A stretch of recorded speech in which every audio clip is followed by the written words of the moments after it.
wabarakatuh. Nama saya Alena Jela. Di sini saya sebagai pemateri 1 akan menjelaskan tentang pengertian peserta didik. Siswa atau yang sering disebut peserta didik merupakan salah satu komponen dari sebuah pendidikan yang tidak bisa ditinggalkan. Karena tanpa adanya peserta didik, tidak akan mungkin proses pembelajaran dapat berjalan. Menurut Undang-Undang Nomor 20 Tahun 2003, peserta didik adalah anggota masyarakat yang berusaha mengembangkan potensi dirinya melalui proses pembelajaran yang tersedia pada jalur, jenjang, dan jenis pendidikan tertentu. Yang kedua ada karakteristik peserta didik. Setiap peserta didik memiliki ciri dan sifat atau karakteristik yang diperoleh dari lingkungannya. Agar pembelajaran dapat mencapai hasil yang optimal, guru perlu memahami karakteristik dari peserta didiknya. Ada 4 karakteristik peserta didik. Yang pertama, individu yang memiliki potensi fisik dan psikis yang khas sehingga merupakan makhluk yang unik. Yang kedua, individu yang sedang berkembang seperti anak yang mengalami perubahan dalam dirinya secara wajar. Yang ketiga, individu yang membutuhkan bimbingan individual. Dan yang keempat, individu yang memiliki kemampuan untuk mandiri. Dalam perkembangan, peserta didik memiliki kemampuan untuk berkembang ke arah kedewasaan. Yang ketiga ada ciri-ciri peserta didik. Yang pertama, kelemahan dan ketidakberdayaan. Anak ketika dilahirkan dalam keadaan lemah untuk dapat bergerak harus melalui berbagai tahapan. Kelemahan yang dimiliki anak adalah kelemahan rohani dan kelemahan jasmani. Misalnya, tidak kuat gangguan cuaca, juga rohaninya tidak mampu membedakan keadaan yang berbahaya ataupun menyenangkan. Yang kedua, anak didik adalah makhluk yang ingin berkembang. Tanpa adanya keinginan berkembang pada anak didik akan menjadikan anak tidak ada kemampuan, tidak giat, bahkan barangkali menjadi malas dan acuh tidak acuh. Dan yang terakhir ada anak didik yang ingin menjadi dirinya sendiri. Sekian dari saya. Wassalamualaikum warahmatullahi wabarakatuh. Assalamualaikum warahmatullahi wabarakatuh. Nama saya Dedi Hidayat. Saya pemateri kedua yang akan menjelaskan tentang hakikat peserta didik. Menurut Sudarwan Danim, peserta didik yaitu yang pertama, peserta didik merupakan manusia yang memiliki diferensiasi potensi dasar kognitif atau intelektual, afektif, dan psikomotorik. Yang kedua, peserta didik merupakan manusia yang memiliki diferensiasi, periodisasi, perkembangan, dan pertumbuhan, meski memiliki pola yang relatif sama. Yang ketiga, peserta didik memiliki imajinasi, persepsi, dan dunianya sendiri, bukan sekedar miniatur orang dewasa. Yang keempat, peserta didik merupakan manusia yang memiliki diferensiasi kebutuhan yang harus dipenuhi, baik jasmani maupun rohani, meski dalam hal-hal tertentu banyak kesamaan. Yang kelima, peserta didik merupakan manusia bertanggung jawab bagi proses belajar pribadi dan menjadi pembelajar sejati, sesuai dengan wawasan pendidikan sepanjang hayat. Yang keenam, peserta didik memiliki adaptabilitas di dalam kelompok sekaligus mengembangkan dimensi individualitasnya sebagai insan yang unik. Yang ketujuh, peserta didik memerlukan pembinaan dan pengembangan secara individual dan kelompok, serta mengharapkan perlakuan yang manusiawi dari orang dewasa termasuk gurunya. Yang kedelapan, peserta didik merupakan insan yang visioner dan proaktif dalam menghadap lingkungannya. Yang kesembilan, peserta didik sejatinya berperilaku baik dan lingkunganlah yang paling dominan untuk membuatnya lebih baik lagi atau menjadi lebih buruk. Yang kesepuluh, peserta didik merupakan makhluk Tuhan yang memiliki aneka keunggulan, namun tidak akan mungkin bisa berbuat atau dipaksa melakukan sesuatu melebihi kapasitasnya.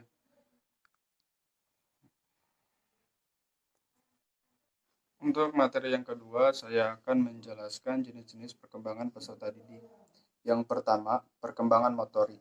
Perkembangan dapat dimaknai sebagai suatu proses perubahan kapasitas fungsional atau kemampuan kerja organ-organ tubuh ke arah keadaan yang makin terorganisasi dan terspesialisasi.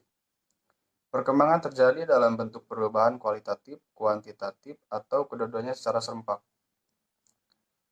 Perkembangan motorik berupa gerakan-gerakan tubuh yang dimotori dengan kerja sama antara otot, otak, dan saraf. Faktor-faktor yang mempengaruhi perkembangan motorik adalah: yang pertama, kesiapan belajar; yang kedua, kesempatan belajar; yang ketiga, kesempatan berpraktik; yang keempat, model yang baik; yang kelima, bimbingan; yang keenam, motivasi. Itu perkembangan motorik. Yang kedua, perkembangan kognitif. Dalam dunia pembelajaran, kognitif dikenal sebagai salah satu ranah kemampuan individu dalam taksonomi Benjamin Bloom. Kognitif berdasarkan tingkatan tahapan dari yang terendah menuju tertinggi adalah sebagai berikut: pengetahuan, pemahaman, penerapan, analisa, sintesa, dan evaluasi. Dengan demikian, kognitif berarti kemampuan individu untuk mengembangkan kemampuan rasional atau akal. Dalam kajian-kajian psikologi kognitif, ada dua tokoh sentral yang melahirkan teori kognitif, yaitu Jean Piaget dan Lev Vygotsky. Menurut Jean Piaget, berpandang bahwa anak dapat membangun secara aktif dunia kognitif mereka sendiri. Lebih lanjut, menurutnya, terdapat dua proses yang mendasari perkembangan dunia individu, yaitu perorganisasian dan penyesuaian adaptasi. Kecenderungan organisasi dapat dilukiskan sebagai kecenderungan bawaan setiap organisme untuk mengintegrasi proses-proses sendiri menjadi sistem-sistem yang koheren. Sedangkan adaptasi dapat dilukiskan sebagai kecenderungan bawaan setiap organisme untuk menyesuaikan diri dengan lingkungan dan keadaan sosial. Sementara itu, tokoh yang kedua juga sangat terkenal dalam teori psikologi kognitif adalah Lev Vygotsky. Menurut Vygotsky, anak-anak lahir dengan fungsi mental yang relatif dasar seperti kemampuan untuk memahami dunia luar dan memusatkan perhatian. Jadi dalam pandangan Vygotsky, seorang mengalami perkembangan kognitif dan bahasa melalui internalisasi, eksternalisasi nilai-nilai sosial, atau sangat dipengaruhi oleh nilai-nilai yang berkembang di lingkungan sekitar. Adapun faktor-faktor yang mempengaruhi perkembangan kognitif adalah: yang pertama, fisik; yang kedua, kematangan; yang ketiga, pengaruh sosial; yang keempat, proses pengaturan diri yang disebut ekuilibrasi; yang ketiga, perkembangan moral atau afektif. Moral berasal dari kata Latin mores yang berarti tata cara, kebiasaan atau adat. Perilaku sikap moral berarti perilaku yang sesuai dengan kode moral kelompok sosial yang dikembangkan oleh konsep sosial. Yang dimaksud konsep sosial adalah peraturan perilaku yang telah menjadi kebiasaan bagi anggota suatu budaya. Beberapa pendapat para ahli tentang definisi moral diantaranya adalah: yang pertama, James Russell, bahwa moralitas adalah usaha untuk membimbing tindakan seseorang dengan akal. Yang kedua, Franz Magnus Suseno, sebagaimana dikutip C. Adiningsih, menyatakan bahwa moral mengacu pada baik buruknya manusia sebagai manusia, sehingga moral adalah bidang kehidupan manusia dilihat dari segi kebaikannya sebagai manusia.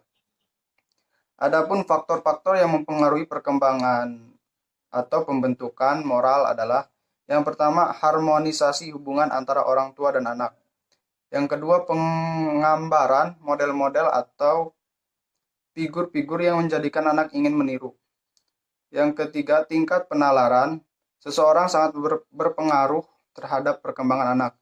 Yang keempat, faktor interaksi sosial dalam memberikan kesepakatan pada anak untuk mempelajari dan menerapkan standar perilaku yang disetujui masyarakat, keluarga, sekolah, dan dalam pergaulan dengan orang lain.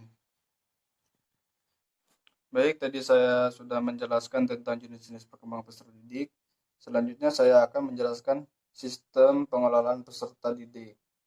Di dalam proses belajar mengajar, siswa sebagai pihak yang ingin meraih cita-cita, memiliki tujuan dan kemudian ingin mencapai secara optimal. Siswa itu akan menjadi faktor penentu sehingga menuntut dan dapat mempengaruhi segala sesuatu yang diperlukan untuk mencapai tujuan belajarnya. Menurut Abu Ahmadi dan Widodo Supriyono melihat siswa sebagai individu dengan segala perbedaan dan persamaannya. Adapun persamaan dan perbedaan dimaksud adalah yang pertama, persamaan dan perbedaan dalam kecerdasan.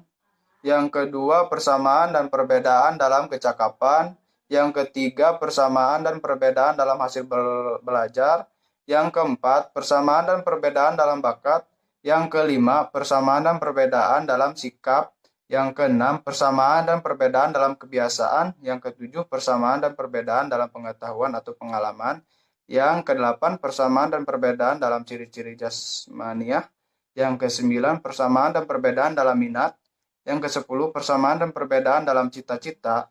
Yang ke-11, persamaan dan perbedaan dalam kebutuhan. Yang ke-12, persamaan dan perbedaan dalam kepribadian.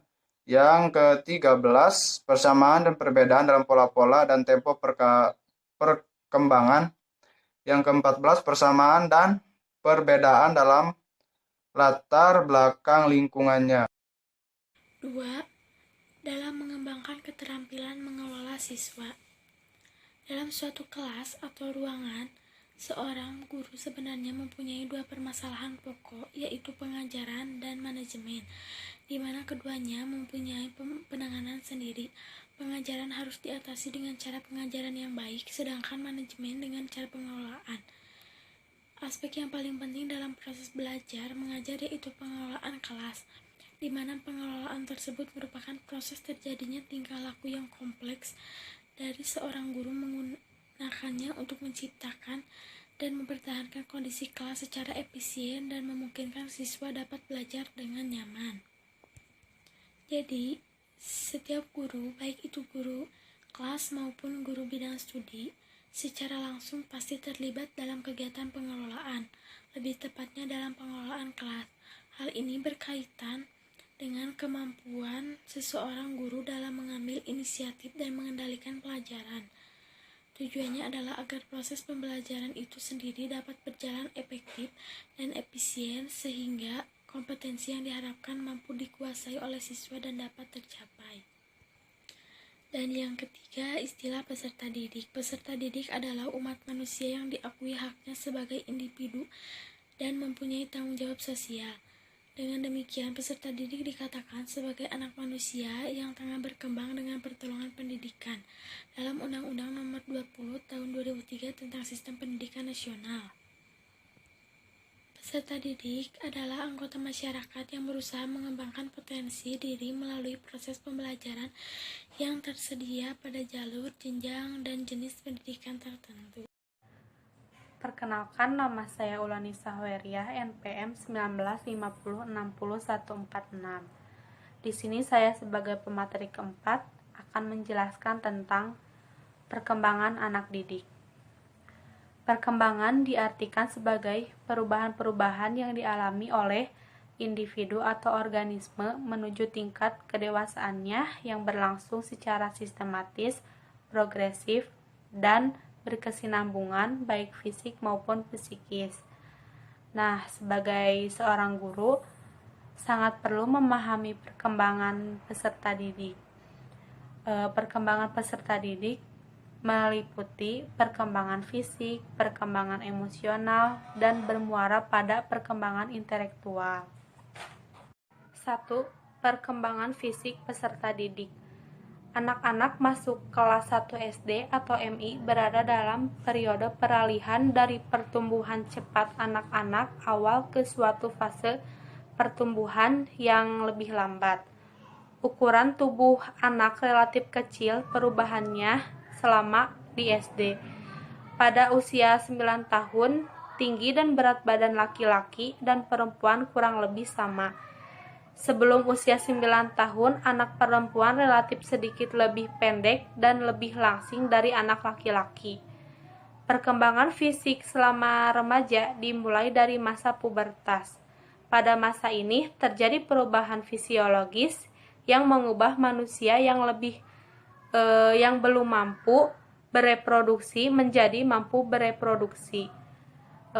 Hampir setiap organ atau sistem tubuh dipengaruhi oleh perubahan ini. Anak pubertas awal dan remaja pubertas akhir berada dalam tampakan luar karena perubahan-perubahan dalam tinggi, proporsi badan serta perkembangan ciri-ciri seks primer dan sekunder. 2. Ada perkembangan emosional peserta didik. Menjelang masuk SD, anak telah mengembangkan keterampilan berpikir, bertindak, dan pengaruh sosial yang lebih kompleks. Sampai dengan masa ini, anak pada dasarnya berpusat pada diri sendiri, dan dunia mereka adalah rumah, keluarga, dan taman kanak-kanaknya.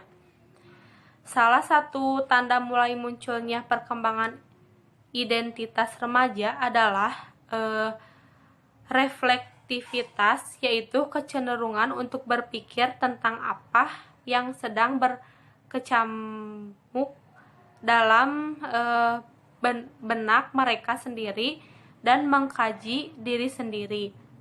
Mereka juga mulai menyadari bahwa ada perbedaan antara apa yang mereka pikirkan dan mereka rasakan serta bagaimana berperilaku. Selanjutnya ada anak didik sebagai individu. Istilah individu berasal dari kata individera atau suatu kesatuan organisme yang tidak dapat dibagi-bagi atau tidak dapat dipisahkan. Individu merupakan kata benda dari individual yang berarti orang atau perorangan. Setiap individu dikatakan sebagai peserta didik apabila ia telah memasuki usia sekolah. Usia 4-6 tahun di taman kanak-kanak, usia 6-7 tahun di sekolah dasar, usia 13-16 tahun di sekolah menengah pertama, dan usia 16-19 tahun di sekolah menengah atas. Jadi, peserta didik adalah anak individu yang tergolong dan tercatat dalam siswa di dalam suatu pendidikan. Manusia merupakan kesatuan psikofisik atau jasmani dan rohani yang khas atau unik dan terus-menerus mengalami perkembangan. Pertumbuhan dan perkembangan itu merupakan sifat kodrati manusia yang harus mendapat tempat dan perhatian. Maka pertumbuhan pada hakikatnya berbeda dengan makna perkembangan. Istilah pertumbuhan digunakan untuk menyatakan perubahan kuantitatif mengenai aspek fisik dan biologis. Istilah perkembangan digunakan untuk perubahan yang bersifat mengenai aspek psikis atau rohani. Dalam proses pertumbuhan dan perkembangan, manusia memerlukan berbagai kebutuhan. Kebutuhan ini dapat dibedakan menjadi dua, yaitu kebutuhan primer dan kebutuhan sekunder. Perkenalkan, nama saya Nur Halimah Julianti sebagai pemateri 5, yaitu tentang perkembangan berbicara peserta didik dan potensi peserta didik. Perkembangan berbicara peserta didik ketika anak tumbuh dan berkembang terjadi peningkatan baik dalam kuantitas maupun kualitas. Produk bahasanya secara bertahap, kemampuan anak meningkat bermula dari mengekspresikan wajah dengan cara berkomunikasi. Alat komunikasi berbicara pada anak menggunakan gerakan dan tanda isyarat untuk menunjukkan keinginan secara bertahap dan berkembang menjadi suatu komunikasi melalui ajaran yang tepat dan jelas. Perkembangan fonologi berkenaan dengan adanya pertumbuhan dan produksi sistem bunyi dalam bahasa. Bagian terkecil dari sistem bunyi tersebut dikenal dengan nama fonem, yang dihasilkan sejak bayi lahir hingga 1 tahun. Sedangkan morfologi berkenaan dengan pertumbuhan dan produksi arti bahasa. Perkembangan berbicara peserta didik yaitu 1. Bertambahnya kosakata. 2. Berbicara merupakan alat komunikasi yang terpenting. 3. Anak perempuan lebih banyak berbicara dibanding anak laki-laki.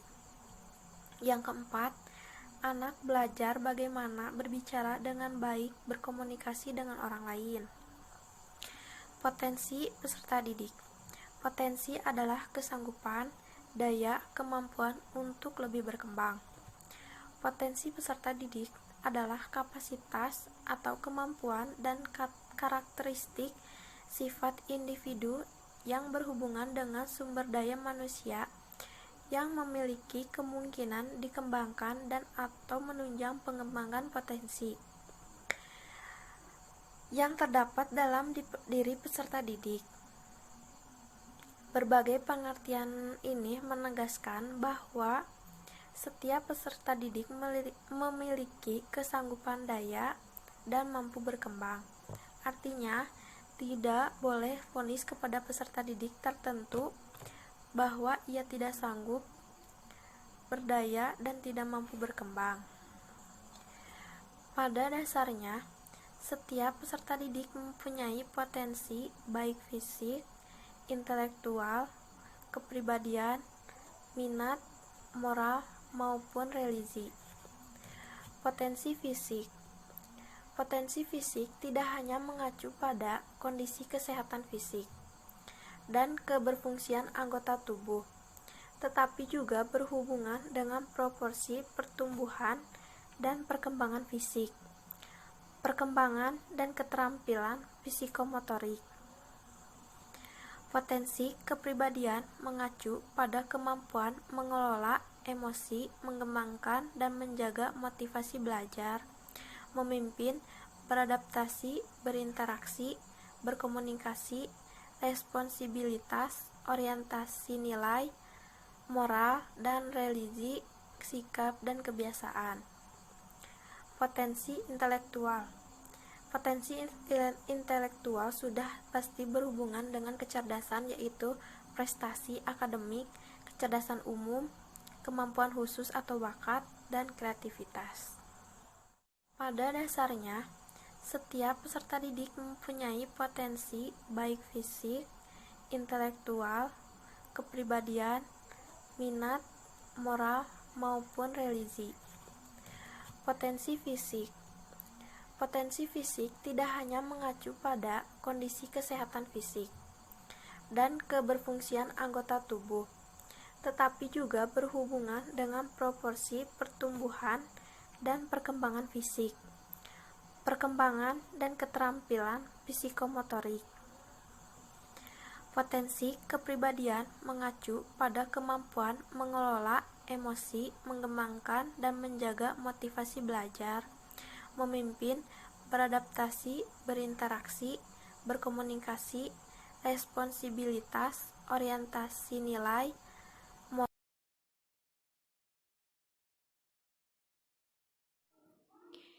Bismillahirrahmanirrahim. Assalamualaikum warahmatullahi wabarakatuh. Perkenalkan, nama saya Givani Sabrina Putri Aulia, NPM 1950600139. Di sini saya sebagai pemateri ke-6 ingin mempresentasikan mengenai tanda-tanda potensi peserta didik dan juga hak dan kewajiban peserta didik. Terdapat 10 tanda-tanda potensi peserta didik.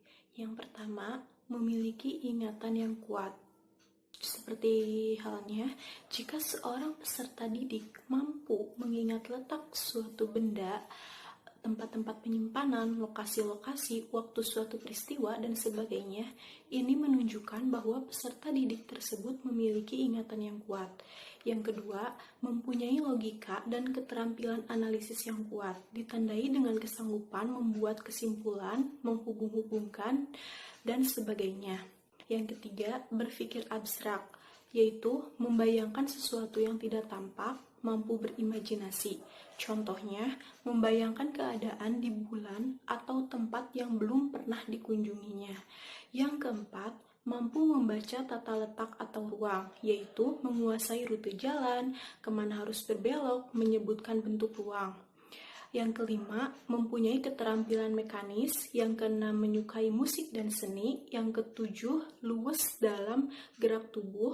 Yang kedelapan, senang bersosialisasi, yaitu mudah bergaul dan mudah beradaptasi. Yang kesembilan, mampu memahami perasaan orang lain, tentu saja mengacu pada empati dan juga kepedulian. Yang kesepuluh, berpenampilan menarik dan mampu mempengaruhi orang lain. Hak dan kewajiban peserta didik. Yang pertama, hak peserta didik. Setiap peserta didik mempunyai hak, yaitu terkandung dalam pasal 12 UU nomor 20 tahun 2003. Yang berisikan tentang satu, mendapatkan pendidikan agama sesuai dengan agama yang dianutnya dan diajarkan oleh pendidik yang seagama. Yang kedua, mendapatkan pelayanan pendidikan sesuai bakat, minat, dan kemampuannya. Yang ketiga, mendapatkan beasiswa bagi yang berprestasi yang orang tuanya tidak mampu sehingga tidak bisa membiayai pendidikannya. Yang keempat, mendapatkan biaya pendidikan bagi mereka yang orang tuanya tidak mampu membiayai pendidikannya. Yang kelima, pindah ke program pendidikan pada jalur dan satuan pendidikan lain yang setara. Yang keenam, menyelesaikan program pendidikan sesuai dengan kecepatan belajar masing-masing dan tidak menyimpang dari ketentuan batas waktu yang ditetapkan. Selanjutnya, kewajiban peserta didik. Terdapat 3 kewajiban peserta didik di sini. Yang pertama, menjaga norma-norma pendidikan untuk menjamin keberlangsungan proses dan keberhasilan pendidikan. Yang kedua, ikut menanggung biaya penyelenggaraan pendidikan kecuali bagi peserta didik yang dibebaskan dari kewajiban-kewajiban tersebut sesuai dengan peraturan perundang-undangan yang berlaku. Yang ketiga, warga negara asing dapat menjadi peserta didik pada satuan pendidikan yang diselenggarakan dalam wilayah negara kesatuan Republik Indonesia. Itu saja materi yang dapat saya sampaikan. Kurang lebihnya saya mohon maaf dan terima kasih atas perhatiannya. Wassalamualaikum warahmatullahi wabarakatuh. Perkenalkan, nama saya Nursifah Rahmawati. Di sini saya sebagai pemateri 7 yang akan menjelaskan mengenai kebutuhan peserta didik. Ada beberapa kebutuhan peserta didik yang harus dipenuhi oleh seorang pendidik atau seorang guru. Yang pertama ada kebutuhan jasmani. Nah, kebutuhan ini bersifat instintif dan tidak dipenuhi oleh lingkungan ataupun pendidikan. Nah, kebutuhan jasmani ini harus dipenuhi oleh seorang guru terhadap peserta didiknya, yaitu makanan, minuman, istirahat, dan yang lain-lainnya. Yang kedua, ada kebutuhan rasa aman. Nah, kebutuhan ini sangat penting dalam kehidupan peserta didik, terutama rasa aman di dalam kelas ataupun di sekolah. Yang ketiga, ada kebutuhan kasih sayang. Peserta didik yang mendapatkan kasih sayang akan merasa lebih nyaman, bahagia di dalam kelas, serta memiliki motivasi untuk berpartisipasi dalam proses kegiatan belajar. Yang keempat, ada kebutuhan akan penghargaan. Nah, kebutuhan ini terlihat dari kecenderungan peserta didik untuk mengakui dan diperlakukan sebagai orang yang berharga diri. Mereka ingin memiliki sesuatu, ingin dikenal, dan ingin diakui keberadaannya. Yang kelima, ada kebutuhan akan rasa sukses. Nah, peserta didik menginginkan agar setiap usahanya itu dilakukannya di sekolah, terutama dalam bidang akademis berhasil dengan baik. Nah, peserta didik akan merasa senang dan bahagia dan puas apabila pekerjaan yang dia lakukan itu berhasil. Nah, yang keenam, ada kebutuhan agama. Sejak lahir manusia telah uh, membutuhkan agama dalam kehidupannya. Nah, contohnya adalah iman. Iman yang diyakini oleh pikiran, oleh perasaan, oleh hati, dan dilaksanakan dalam tindakan, perkataan, ataupun perbuatan. Nah, demikianlah 6 kebutuhan peserta didik yang perlu diperhatikan oleh seorang guru terhadap anak didiknya. Yang selanjutnya, di sini saya akan menjelaskan mengenai ruang lingkup manajemen peserta didik. Nah, manajemen itu berasal dari bahasa Latin, manus, mano, manek, dan maneagre, yang artinya melatih kuda agar melangkah. Adapun fungsi, tujuan, dan ruang lingkup manajemen peserta didik. Yang pertama, ada tujuan. Nah, tujuan ini untuk mengatur kegiatan peserta didik agar kegiatan ini menunjang proses pembelajaran di lembaga pendidikan. Yang kedua, fungsi. Fungsinya sebagai wahana bagi peserta didik untuk mengembangkan diri seoptimal mungkin.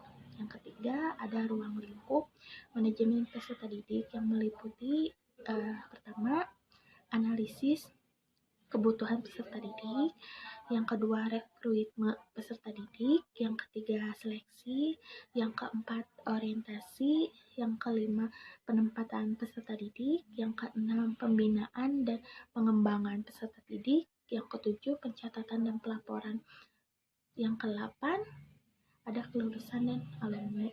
Cukup sekian yang bisa saya sampaikan, semoga bermanfaat.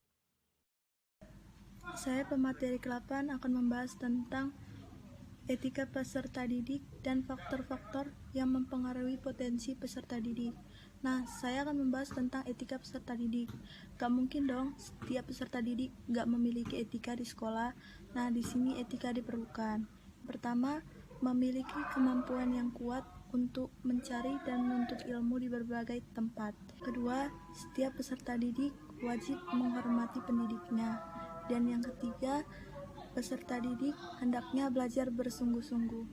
Yang keempat, belajar ilmu sampai tuntas untuk kemudian hari beralih pada ilmu yang lainnya, sehingga anak didik memiliki spesifikasi ilmu pengetahuan secara mendalam. Yang kelima, mengenal nilai-nilai ilmiah atas ilmu pengetahuan yang dia pelajarin. Yang keenam, peserta didik harus tunduk pada nasihat pendidiknya. Nah, materi selanjutnya tentang faktor-faktor yang mempengaruhi potensi peserta didik. Nah, di sini ada faktor internal. Yang pertama, taraf kecerdasan. Taraf kecerdasan menunjukkan kemampuan berpikir anak, kemampuan menggunakan nalar, dan kemampuan memecahkan masalah menggunakan logika. Yang kedua, konsep diri. Konsep diri menunjukkan cara seseorang memandang dirinya sendiri dan kemampuan anak yang memandang dirinya secara positif dan menilai dirinya mampu akan lebih berhasil di sekolah dan kehidupan sosialnya. Yang ketiga, motivasi berprestasi. Motivasi berprestasi adalah dorongan pada diri seseorang untuk meraih yang terbaik pada bidang tertentu. Yang keempat, bakat. Bakat dalam pengertian bahasa atau dalam pengertian yang umum kita pahami adalah kelebihan atau keunggulan yang dimiliki seseorang dan menjadi pembeda antara seseorang dengan orang lain. Yang kelima, minat. Minat adalah kecenderungan seseorang terhadap sesuatu atau bisa dikatakan apa yang disukai seseorang untuk belajar dalam keadaan hati senang. Tentunya akan lebih mudah daripada belajar dengan suasana hati yang terpaksa. Yang keenam, sikap. Sikap adalah cara seseorang menerima atau menolak sesuatu yang didasarkan pada penilaian diri terhadap objek tertentu. Yang B, faktor eksternal atau lingkungan. Yang pertama, lingkungan keluarga. Keluarga merupakan lingkungan yang pertama dan utama bagi setiap anak. Yang kedua, lingkungan sekolah. Lingkungan sekolah merupakan lingkungan kedua bagi anak setelah keluarga. Yang ketiga, lingkungan masyarakat. Lingkungan masyarakat juga mempengaruhi perkembangan potensi pada anak. Lingkungan masyarakat yang dimaksud meliputi lingkungan rumah sekitar tempat anak bermain.